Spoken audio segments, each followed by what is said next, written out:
বয়স চলছে, 48 ইয়ার্স। কোনদিন বাবার সাথে দূরত্ব বজায় রেখে চলিনি।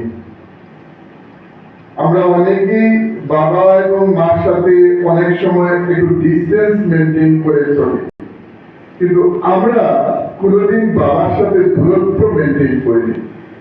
একেবারে বন্ধু সুলভ কথাবার্তা, আচরণ বন্ধুত্ব সুলভ, এবং বাবা খুব স্নেহ করবেন আমাদেরকে। ছোটবেলায় যখন ঘুমিয়ে যেতাম পড়াশোনা কম করে, তখন বাবার থেকে বাবা তাড়াতাড়ি আসতেন, ঘুম থেকে তুলে আমাদেরকে পড়াতেন। কজন বাবা মা আছে যে ছেলেমেয়েরা ঘুমিয়ে গেলে তাকে আবার ঘুম থেকে তুলে রাত্রি 10টা-11টা পর্যন্ত কিনারে বসে পড়াতেন, তারপরে খাওয়া দাওয়া।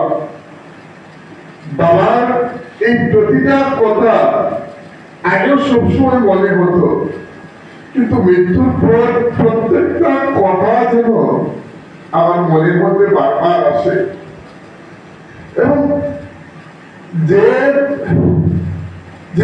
ঈদের 2 বা 3 দিন আগে একদম পুরো ভালো এসব নামাজে গেলেন, জমাতে নামাজ পড়ছেন, 2 রাকাত নামাজ পড়েও নিলেন, 3 নম্বর রাকাতে সজদা থেকে আপনি উঠতে পারলেন না, এবং তারপরে ওই রোগী শেষ পর্যন্ত মৃত্যুর কোলে ঢলে পড়লেন। ভুল তো করেন, মানুষ মাত্রই ভুল হয়। আমরা 6 জন ভাই বোন, বাবা মিনিমাম একটা টাকা দিতেন, এবং আমার স্যার বলেছিলেন, একদিন বাবার মুখে শুনেছি আমি সেই কথাটা। প্রথম যখন তার পোস্টটা গ্রান্ট হলো, হিন্দি টিচার হিসাবে ন্যাশনাল লেভেলের একটা গ্রান্ট হলো, অর্ধেক টাকা তিনি আনতেন আর অর্ধেক টাকা মাদ্রাসায় দিয়ে দিতেন।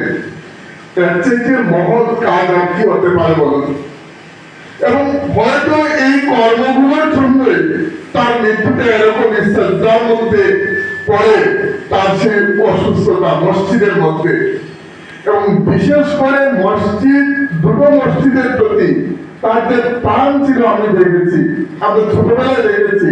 আমাদের পুরনো মসজিদ, যেটা বর্তমানে জাবলা জামে মসজিদ, বাবা বাড়িতে ইটগুলো বাঁধতেন কংক্রিটের জন্য। মসজিদের দায়িত্বে ছিলেন, সেক্রেটারির দায়িত্বে, নিজের হাতে ইট বাঁধতেন, মানুষ লাগাতেন না, টাকা লেগে যাবে মসজিদে। নিজের হাতে বাড়িতে ইট ভেঙে সেটা নিয়ে যেতেন, মিস্ত্রির সাথে যুগলিগিরি করতেন, মসজিদের কাজগুলো করতে। ওই যে কাজগুলো সত্যি এর থেকে মহান কাজ আমি জানি না আর কি হতে পারে। মসজিদের দায়িত্বে আছেন, চেয়ারে বসে দেখানো নয়, মিস্ত্রির সাথে যোগাযোগ কাজ করা, ইট ভাঙা, বালি ইট এগুলো লেবার নালাকে নিজে কাজ করা। আমার চোখে সেটা দেখেছি। আমার স্যার আছেন, তিনিও আমাদের মহল্লায় মিস্টার তারও জানা আছে, সেটা নিজের চোখে আমি সেটা দেখেছি। তো ওই রকম মানুষ সমাজ থেকে চলে গেছে, কষ্ট হয়েছে আমাদের যথেষ্ট। প্রতিটা মুহূর্তে এখনো কষ্ট হয়।